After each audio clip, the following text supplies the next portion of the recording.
to be here with you guys this morning, especially on this topic, because this is a topic in some ways that's very personal for all of us, of course, but especially just for my own life journey. This is a really hits close to home issue, and it hits close to home on a couple of different reasons. And I wanted to start by just letting you guys know where I'm coming from and my background and why I care about some of these things. This is deeply personal to me, first of all, because about a year ago, my little sister, whom I am so close with. I mean, I don't know if y'all have little sisters, but I have one of those little sisters that we're just tight. We're really close, and we've been together and gone through so many things. We're only a few years apart.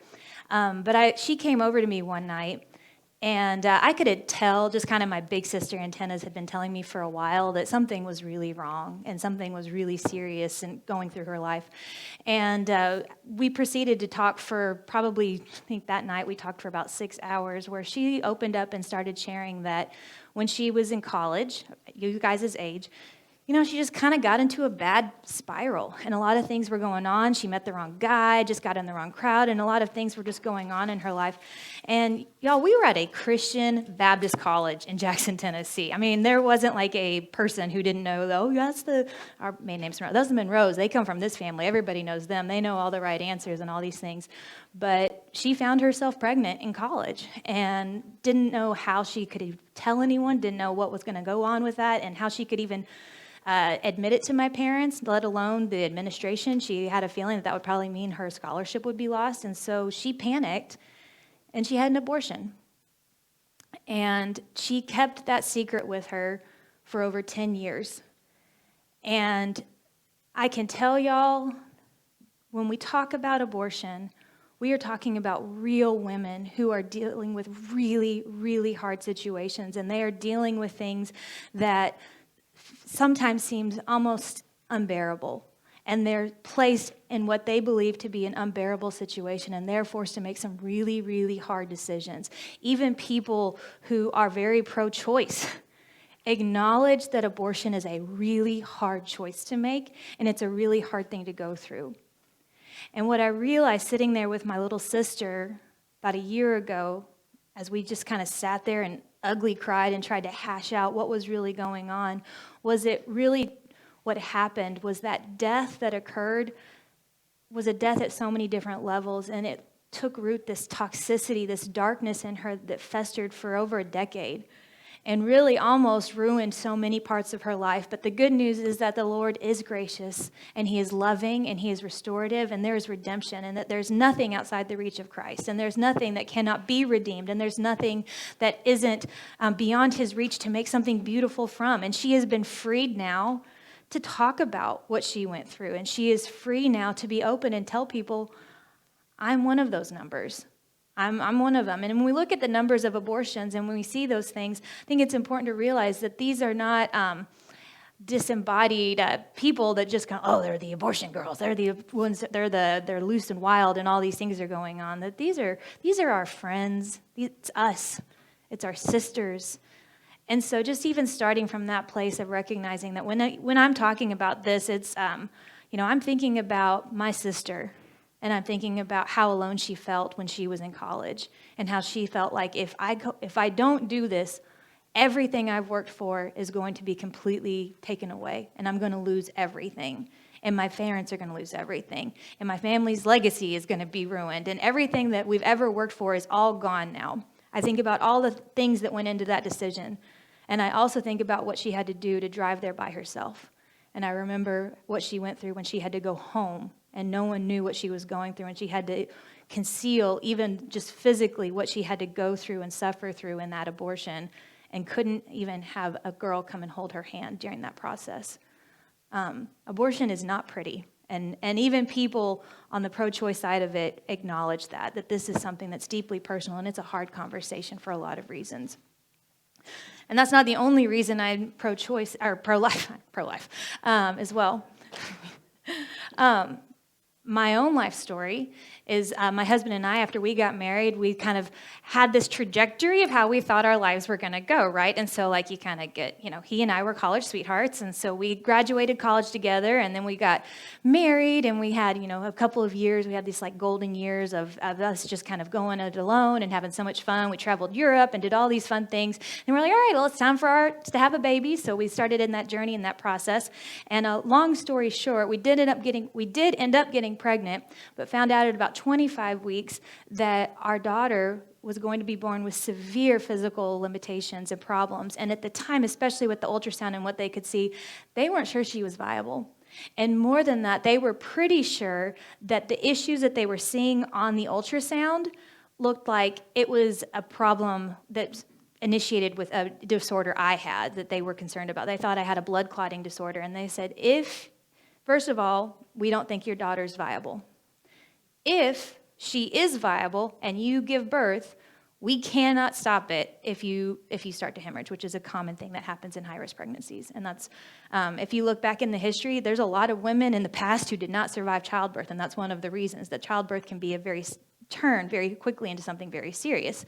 And so suddenly our kind of perfect life that we had kind of envisioned for ourselves took a bit of a 180, where out of nowhere we suddenly found ourselves in this big moment where a doctor is literally sitting in front of me saying, you need to think about what it would cost for you to continue in this pregnancy, and you need to think, is it worth it? Because if you need to have an abortion, we need to move right now. I was 25, almost 26 weeks pregnant. That's past the point in Texas where you could have a legal abortion, but it was still legal to be able to have one because of the medical complications and the issues that they were seeing with her. And so there was this enormous pressure, like, you got to make that choice right now if you're going to do this or not. And my husband and I felt very strongly that we, beyond anything else, whatever it was going to take for me, I wanted to give her every chance at life possible. And we proceeded with that pregnancy. And I'm not going to lie, it wasn't an easy pregnancy. There was a lot of hard things that went into it. I was on bed rest for about 10 weeks. And when I gave birth, I'm telling y'all, we had an audience of people there and kind of had everybody invading your space and your privacy. I had a whole medical team. She had a whole medical team ready for her. But our story had a beautiful ending, and just the Lord didn't have to do that, but he did. She was born, and within 10 minutes of her birth, we were all alone. It was this beautiful, beautiful moment where she still had physical issues, but she was breathing on her own fine. Her blood sugar, all of her things, and just vital levels were perfect. And in her own little way, missing an arm, missing a leg, her surviving leg was severely clubbed. It literally made a J when she was born. Her leg wrapped all the way into a J shape. And then her fingers were all webbed together. So she was just kind of tucked up into a little perfect ball. And everything in that moment was just absolutely perfect for our little family. And we were so glad that we had trusted the Lord to be the giver and taker of life in that moment, and that we had leaned into him. But also, I was thankful that the Lord had prepared me to be in that moment, because I remember, and I think I told you this, Gary, college is when I initially had made that choice, not ever thinking I would be someone to have to make that decision. But I remember very distinctly in college hearing about these what-if situations. Like, what if the mother's life is in jeopardy? What if the baby is not viable? What if all these things? And then you kind of hear these situations like, mom with cancer gets pregnant. What does she do? Does she do the chemo? Does she not do the chemo? And all these hypotheticals. And so I remember hashing it out and with my friends and thinking through these issues just like you guys are right now. And I remember in college coming to the decision, if, probably won't ever happen for me, but if that ever happened to me, I'm going to try to lean in and trust God. And I hope that I have the courage to do that. But it was because the Lord had equipped me in college and I had that foundation that I felt like I was ready in that moment. So when I found myself very unexpectedly in that high-risk pregnancy, where suddenly I was the mom that they were like, you might die if you have this baby. Your baby may not be viable if you continue with this. I had something to fall back onto. So that's one of the reasons why, first of all, I care so much about this conversation, because I care about it from so many different sides of it. I love deeply someone who has had an abortion, and I have a niece or nephew whose life was lost due to an abortion.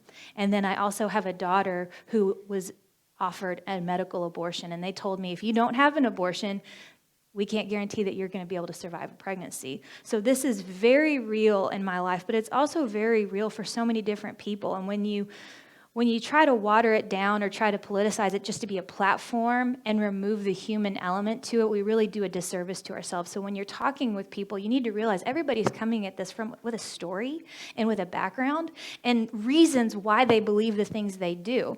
And so I think the first place when you're talking with someone about this is recognizing that there's some foundational things, a human connection that we make with people to talk about this. And that's where our foundation is. As image bearers, you guys have talked about that a lot. I love that so much, by the way. And I'm going to talk a little bit about the image of God and how this trickles into this conversation. But that's our foundation. As co-heirs in Christ, as fellow image bearers, that's a commonality that we share, whether we agree with them or not. And so that's where we start this conversation. A few premises you'll see on there, and I just like taking notes, so that's why I gave this to you guys. I wish I knew that we could have done PowerPoint. I would have given that to you too. But I wanted to give y'all something so you could follow along with me a little bit, but also feel free to take your own notes. But a few things just to start it off with, that just kind of a good foundation to remember it.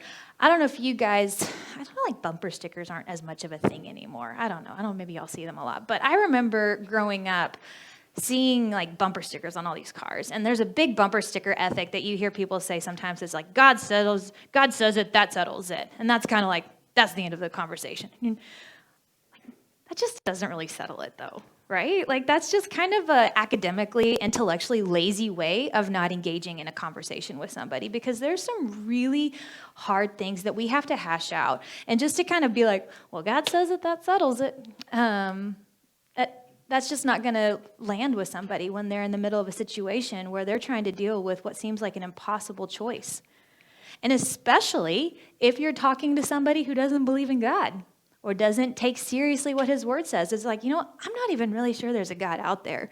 And if he is, I really am not sure that he really cares about any of this stuff. And so when you see somebody who does that, I just want to encourage you to realize that even as Christians that have convictional beliefs, and we do believe that we have the truth, and we believe that God speaks the truth to us in Scripture, there's other reasons that we want to engage in, other places we want to start off in this conversation, especially with somebody who comes from a different perspective than we do. Because when we just appeal to God says it, that settles it, they're like, okay, well, I don't believe in God. And they're going to move on to the next conversation. So it's really just not a good place to start. And so just be aware of that. The number two is also realize when you're talking about this particular topic, it's really easy to misrepresent and then generalize both sides here. So you have the pro-life advocates accuse abortion a choice advocates of hating babies. And you have on the flip side of that, abortion choice advocates accuse pro-life advocates of hating women. And that's just not true. Obviously you're going to have people on fringes, so let's not do the whataboutisms of all those things. By and large, people who are even pro-choice don't hate babies, guys. Like, they really don't hate babies. The problem is that they have a different understanding of what's going on when a woman is pregnant. And the truth is, a pro-life person doesn't hate choice. They want women to have choices. They want women to be able to choose their doctor. They want women to be able to choose who they marry. They want women to be able to choose what, the career they're going to have. They are very pro-choice for a lot of things. So the issue isn't about hating babies or hating women. And so let's not generalize and do a disservice to ourselves in these conversations with people. If we have a disagreement with them over the issue of abortion, let's be sure that we identify what we actually are disagreeing on, because we're not disagreeing about babies and choices at the end of the day. At the end of the day, the question at the heart of the abortion debate is not choice. It's how do we understand the unborn and when does life begin? That really is the foundational question of differences when we're talking about these things, because somebody who's pro-choice is going to deeply and convictionally believe that it's just not a baby until, and different people are going to have different cutoffs of when they believe that moment of life begins. And when you're talking with somebody who is pro-life, they're not trying to strip rights away from women. What they see is someone who is vastly vulnerable and in need of protection and justice. This unborn life that they believe is a human, they believe is an image bearer, growing, that life growing within that mother is worthy of protection. And so they're like, I'm not trying to take away your choice. I'm trying to give your kid a choice here.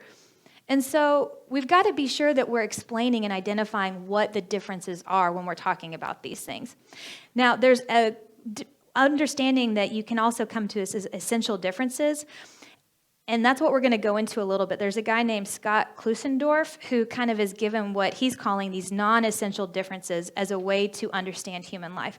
And I want to kind of throw in another idea before we go into what these non-essential differences is, to say, I think this is a really important conversation to have, not only because of the conversations we're having right now, but thinking about the conversations that we might be having in the future as, I'm not trying to sound scientific-y or like kind of futuristic, but like as AI continues to grow and as we see that interface of smart machines and working back and forth, we're going to see machines looking and acting a lot more human. I think there's a movie out right now about Dan, what's his face, who was in Beauty and the Beast movie, and he's like a human android machine that's like dating people, and like that's his job as an android, is to date people. And I was like, wow, that's kind of creepy. But I think it's called I Am Your Man or something like that. But anyways, as we see this development of things that look human, act human, are human, we need to have a very clear understanding of what are essential and non-essential differences. What does it mean to be human? What can we look at and say, this is human, and this is worthy of protection, and this is worth something for us to stand on. This is a hill on which we should die. Versus non-essential, saying like, this is not human. Like you maybe check these marks, but this is what it means to be a human. And so it's an interesting thing to think about, not only for this conversation, but even going forward into the future about where we might understand what it means, and it's very core to be a human. But one of the first non-essential things, so non-essential means these things that we're about to go over, it doesn't matter, you're still human. Like these four identifiers are non-essential bearings on what it means to be a human. And so if you have these or don't have these, you're still able to have that image of God, that seal of dignity and worth worthy of representation and justice. The first one, you can understand this with the acronym SLED. The first one is size. And the idea is okay, so you've got an embryo, sure, that's smaller, but you know what else is small? My 2-year-old. And you know who she's smaller than? She's smaller than my 7-year-old. My 7-year-old's smaller than my 10-year-old. And so the idea is, just because something is of a different size, are we really going to say that impacts its humanness? Are we really going to let the size of something, and I get that it's small, I agree with that, but so was my baby when she was 5 pounds old, and she's not 5 pounds old anymore. She's like 70 pounds. It's huge. And so we don't need to use this idea of size as a bearing. So when you're talking to somebody and they're like, well, I mean, it's just that's not really a person. They're just tiny. They're just growing inside the woman right now. You're like, well, I mean, hold on. Like, is size really going to impact how you're going to judge a human? Because I'm bigger than you, or you're bigger than me. So you're engaging with them. Don't strip away, or don't hesitate to engage with the conversation you're having. Just walk through logically some of these issues. If that's the reason that they're going to say this child or this thing growing in this mother's womb isn't a human, if size is the reason, that's not a very good reason. The second one is level of development. So this one is the idea is that, like, yeah, okay, it's this embryo, it's growing, but look at its level. It's not even a human yet because it can't do X, Y, Z. That begins an incredibly slippery slope. Because what do you do when you have an elderly person with Alzheimer's? They can't do X, Y, Z. Are they less human now because their level of development has been compromised? Or maybe my 7-year-old who has cerebral palsy. She's intellectually disabled. Is she less because she can't talk than my 2-year-old who can talk? So when we use this argument for level of development, that is a huge red flag. Because I cannot tell y'all how much cruelty and evil has been justified in the name of something in this line. You have people who have argued for the less than human status of the disabled. And I could give a whole story on how the disabled community for centuries has been the subject of dehumanization and victimization that is truly horrific because they were seen as less than in their development and so less human. Now, in 2021, we're starting to wake up and realize, hey, that's wrong. We shouldn't do that. There's these new terms that you're starting to hear people throw out, like ableism and stuff like that. And those are good and healthy conversations to have, but let's back it up and remember, level of development can go all the way back to the embryo, that there is still that growth occurring.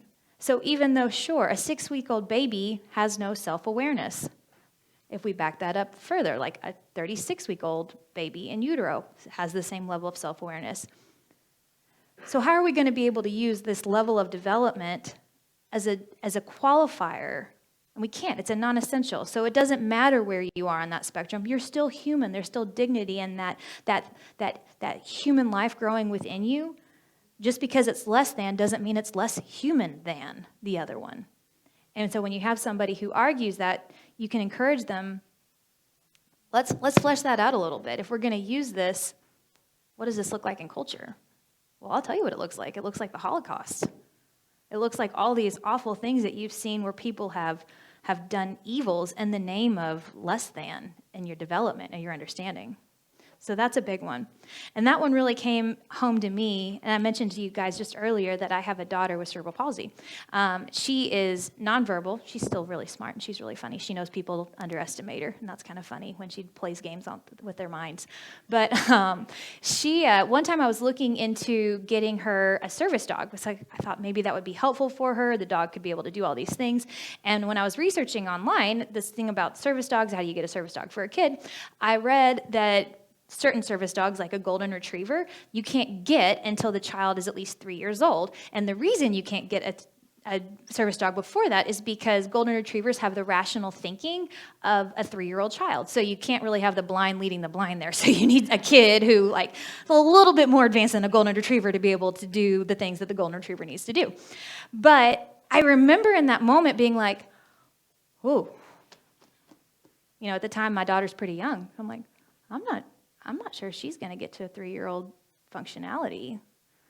So what do you do if a dog has a higher rational capability than my child? And that, honestly, is what sent me into my spiral of looking into this understanding of the image of God and understanding where does our base come from and what is human dignity and why do we support and believe in these things? Because I will fight, obviously, till the end of the day, that she's going to have more dignity than a golden retriever. I love Goldens. I grew up with them. But my daughter is an image bearer, and a golden retriever is not. And there's a difference between the two. And so that level of development is obviously a big deal for me. And I think that's a critical thing when we're talking with people who want to support a woman's choice, but we want to say there's more to it than this. Let's talk about why we believe that there's human life. Take out the Bible says it factor. Let's just walk through why we believe that this human life growing still is worthy of protection. So the next one we have the size level. The next one we have is called environment. And this one really is just basically where you are has no bearing on who you are. So, not to be too gross, but there's not a big size difference between when a baby is in the womb and out of the womb, right? So there's just a few inches here of, or going, out of the birth canal or through a C-section. However you get the baby out, it's not that far of a journey from in to out. It gets really logically hard to argue then that inside you're one thing and outside, you're another thing. You guys are here right now, but that doesn't have any bearing on who you are or what you're doing right now, and you could be somewhere else later, and that has no bearing on it. Being inside somewhere versus being outside, really, it's just a bad argument. We have bad arguments on our side too, but this is a particularly really bad argument to say that just because you're inside a womb versus outside of a womb, that means that they're different, that they're not human yet. And there's a lot of reasons I also think you could go into that, because when you talk about maybe essentials for humanness, because I'll tell you, I've had more ultrasounds than I could ever count. and I'm sure a lot of y'all, maybe none of y'all have experience with what this is, but they can measure a lot on an ultrasound. And I have seen on ultrasound, my daughter had a, what do you call that? Like they did her heart. What is that called when you have to measure the heart or something? It was like a fetal cardiologist did like a whole like heart echo thing on her in utero. Like she had an actual fetal cardiologist come in and hook her up. And so like her heart was completely fine. Her location had nothing to do with that. They were measuring all sorts of things, looking at her lungs. They were watching her practice breathing. And so I know a lot of times you've heard people talk about, oh, well, it's different because they're not breathing stuff. I've watched my child practice breathing. There wasn't oxygen in her lungs, but she was breathing. I saw the rhythmic in and out of the lungs. I saw how that process was working. And you can't tell me that that's not human. How is her being, a couple of inches removed from the exterior versus the interior making any bearing on how human she actually is? It just doesn't really hold up very well. So environment, when we're talking with people about that, just encourage them to realize, look, where someone is does not impact who they are. Where someone is doesn't impact if they're human or not. How is that rational? Can you explain to me how, and walk through people with that? Because sometimes, honestly, at the end of the day, it's just as helpful to kind of talk things out. I don't know if you guys have ever been in a situation like that, but I'll do that even with my husband or my friends, where I'll say something and I start to kind of hash it out, and I'm like, I don't actually believe that. It's just helpful sometimes to be able to even hear yourself or walk through how those processes work. And so encourage people when they say things like that. And the final one is degree of dependency. And the idea is if viability makes us human, then all those who depend on insulin, kidney medication are not valuable. We can kill them. Any person who has some kind of a need or dependency on others, well, they're kind of out of luck too, I guess, because sure, a baby growing inside the mother's womb is dependent. The baby gets the oxygen through the placenta. That's how they breathe, but they're still getting oxygen. That's what they're doing. They still are dependent on the mom for nutrition, but my 2-year-old is also completely dependent on me for nutrition right now.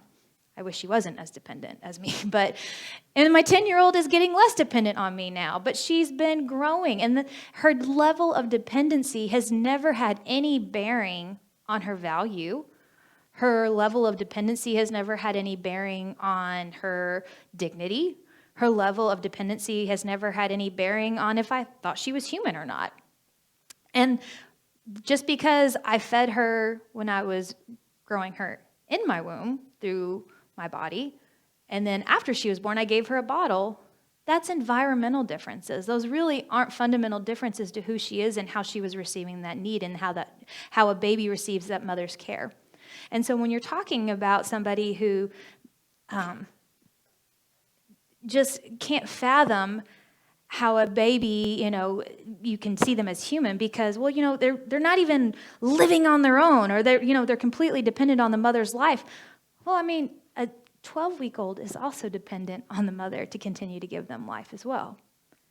And so it changes, but the qualifiers are still all the same. We are still checking every single box along that process. That's not changing.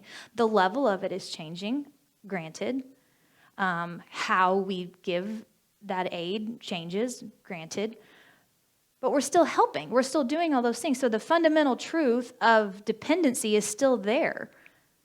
And so when we're talking about the value of human life and how if is a baby, embryo, something growing inside the mother, I think we can say pretty firmly, yeah. Because look at all of these things, these arguments for why it's not, don't really hold water. Because at the end of the day, we're still seeing these all on the other side of human life as well. All these reasons you say they're not human doesn't hold water once they, enter the world and officially you sign on as human.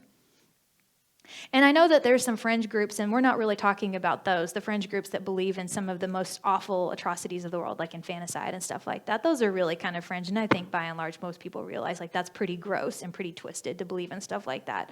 But of course there are going to be on both sides, like kind of crazies out there. But one thing that you hear a lot of people talk about, and I wanted to kind of point out as we're talking about this sled and what does it mean to be human, kind of some real world things where you've seen this. And I've already kind of told you guys a little bit about my story as someone who chose to give life.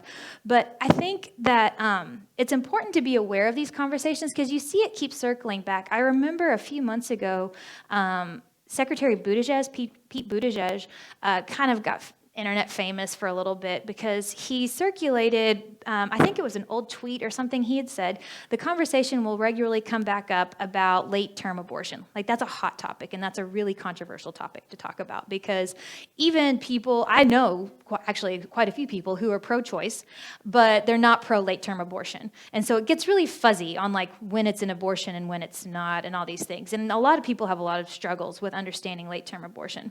And as someone who was offered a late-term abortion, I have some pretty strong thoughts on what that looks like. And so I wanted to kind of weigh in and give you all some real world times where we see some of this stuff come up. Pete Buttigieg gave a quote. I'm pretty sure it was a tweet that he said, but I'm going to read to you what he wrote about this and kind of just give you guys my feedback as someone who's even lived and walked through this. Speaking of late-term abortions, he said, "We're talking about women who have perhaps chosen the name, women who have purchased the crib, families that then get the most devastating medical news of their lifetime. Something about the health of the life of the mother that forces them to make an impossible, unthinkable choice. That decision is not going to be made any better, medically or morally, because the government is dictating how that decision should be made." And I get his decision. It's very politically correct, and it's nice and glossy and kind of sits there. But at the end of the day, what I would tell Secretary Buttigieg, what I've told people over and over and over again, is that disability should not be a death sentence. And we live in a culture that is very anti-disability. We live in a culture that, it's kind of funny. We really like, the pro-choice movement is very popular, but once you're born, we're very anti-death. We don't like things that are death reminders. We don't like to talk about death. We don't like going to funerals. Death is not a normal part of our world in a way that it was even 50 or 100 years ago, where you saw death would be a lot more common part of the cycle of life. Now death is still very tragic, but it's just, we like to keep it at arm's length and we like to pretend like it doesn't happen as often. And so when you have issues like this, it's really hard. But it breaks my heart to think about robbing even the child who isn't going to be able to live long outside of the womb, the dignity that they are owed of honoring that life in some capacity. I've walked with quite a few moms at this point now, just because of the doors the Lord has opened to me, who have buried their own children. And I know that seems far away for you guys, but y'all, like that is a pain that is really hard to put into words. It is never easy parents shouldn't bury their kids. And so I've walked with moms who have had to see the tiny coffin that big. But what I have seen over and over again, though, is how impactful that little life still was. And I think that is the beauty of the image of God, that God can still take this beautiful, precious child's life and still use it to change and impact, because we were made for community. That's part of the image of God, is just this understanding that we have a destiny that's bigger than where we are right now. And that destiny includes living in community and fellowship with one another. And that every life has value and purpose. And these beautiful children that have had to be buried way too early, that didn't get to survive, the beauty of honoring that dignity changed everybody. And it gave their life a beauty and a meaning and respect that I think was owed to them, versus just going out of state to a doctor's office and kind of quietly. And it still grieves, and I would grieve with any mother that receives that devastating news. But I think what Secretary Buttigieg and people, when they don't understand, when they're talking about these ideas of late-term abortion, is like, oh, you just have to hit reset. And none of us can help with that reset button. We shouldn't regulate that. We shouldn't tell them that. I'll tell you what we tell moms who get told that devastating news. We tell them, what can I bring you? Can I come over tonight? Can I sit with you? Can I help you somehow? You tell them, what's your child's name? You remember their children's names. You look for ways that you can help honor the dignity, because that life has dignity, that life has purpose, that life has respect. One of the most impactful persons or people who's ever changed, literally my life would not be the same if it wasn't for a little boy whose name was Max. Max never said a word his entire life, but he had a smile. And he had a smile that could reach through anybody's bad day. He had a smile that could break through anything that you were ever going through and change everything. His smile was like a window into heaven itself. And it breaks my heart to think about what would have happened if Max's parents had not let him share that with us in that short little window of time that we got to have Max. Some people would say, and have said even, that Max's parents shouldn't have made him suffer, that Max's parents should, that was the cruel thing to do, that Max had a life of all these things. That's just not true. He was a loved, loved, loved child. And his parents gave him everything in the world, including one of their own kidneys, to help him give the best life possible. So when you're talking about these really hard situations, the best way to approach it is just to honor the life there and let that life bless you in some way as well. I don't know a single parent who has buried their child that regretted it. And I think that's really important that you guys know that for all of the friends that I have, it's not a ton, but I know 3 women who have buried infant children, and not a single one of them regretted honoring and impacting others and letting that child's life be honored in that way. And so when you hear people talk about these, this is an impossible situation and it really needs to be left up to these, I just don't buy that. And I feel like it's a way to try, it's putting a Band-Aid over a gaping wound, because it's going to hurt no matter what. Either way you're going to do this, it's going to be a very, very painful situation. And by allowing that child's life to grow and to actually, even if it's 5 minutes, if it's 2 minutes, if they're stillborn, the life that they're able to impact and share with you, I've really seen God as the giver and taker of life be able to take that and really do something beautiful with it. And so I know that's kind of a bit of a rabbit trail, but I think that's a sticking point for a lot of people when you talk about issues. And I know that you'll hear a lot of very eloquent people argue even in a Christian setting. Senator Buttigieg is a professing believer, but he says these things that really are anti what God has revealed to be truth, which is this just beautiful dignity of human life, that it's not harping on people and trying to bomb an abortion clinic or anything. It's really just an opportunity to say, look, there's dignity, there's vulnerability here, and we are bound to, as followers of Christ, to stand for justice and to speak truth here. And the truth is that this isn't holding water. And so this is why we believe what we do. And so just kind of to close it off for you guys, I know that y'all have already done a lot of work in the image of God and the Bible and everything like that, but we're just going to kind of end tonight, or this morning. What time is it? It's 12:53. If y'all need to go to class, FYI, it's 12:53.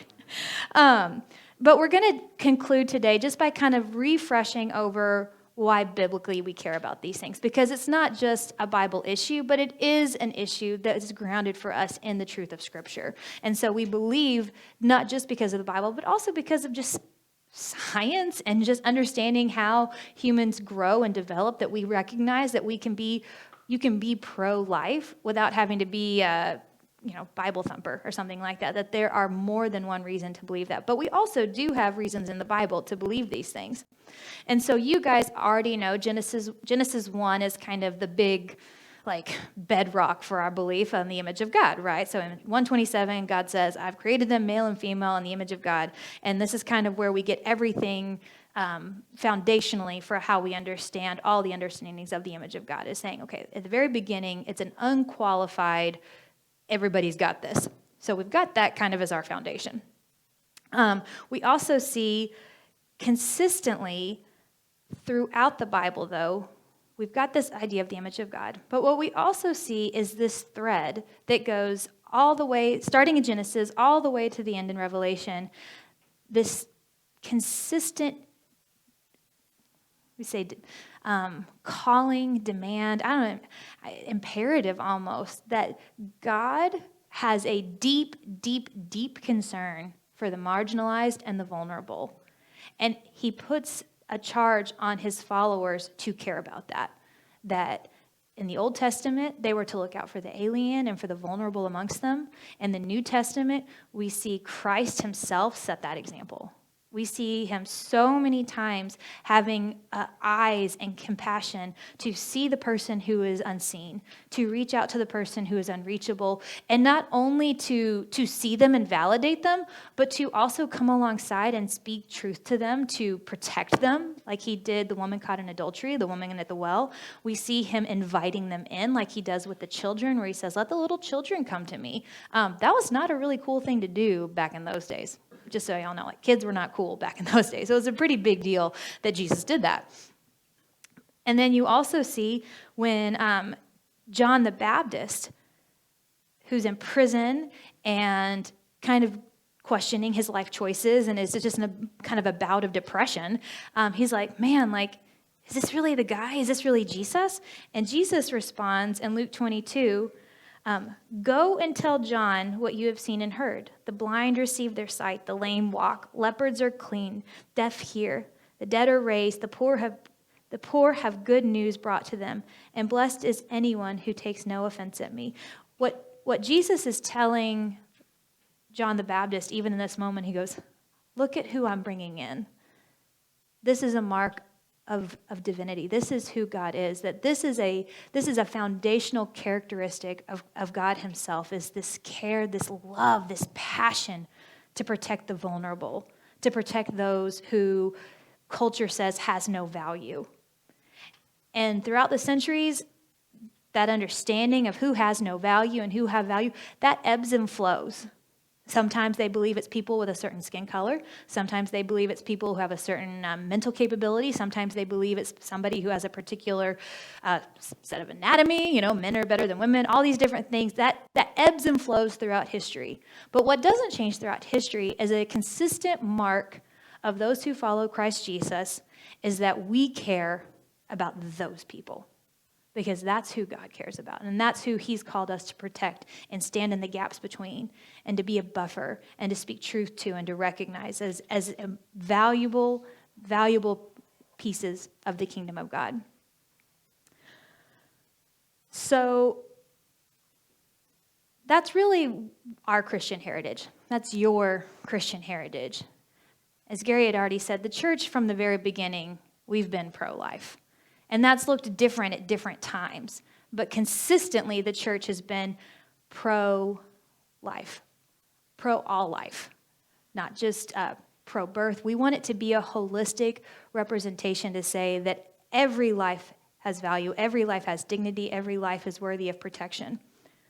And so we've got that's actually one of my favorite things about Christianity, to be honest. I kind of like old things. And one of the things that gives me the most confidence in my faith and the most joy in my faith is just recognizing the ancient traditions from which we come, that we are standing on the shoulders of massive spiritual giants who have carried this legacy on. And now it's our turn to be able to have this moment, this tiny little vapor in time where we have the opportunity to participate and help build a tiny little grain of sand onto this kingdom of God, that he's invited us to have this moment to participate in this 2,000-year-old tradition of building his kingdom on earth. And so in Texas especially, guys, we're kind of in this unique moment because really, maybe for the first time since the 1950s, Texas is about as close as it gets to life past Roe versus Wade. And so we've got the ban on the heartbeat bill. Just by show of hands, are y'all familiar with the heartbeat bill and the ban and what's going on? Okay, I'm just going to give you a really quick overview of what's happened. So the Texas legislature just ended, and what they did was pass a ban on abortions. Now, this gets a little murky because you can't actually ban it because it's a federal protection. That's why you need the Supreme Court to overrule Roe versus Wade. So states can do all they want, but until the Supreme Court acts, you can't enforce anything.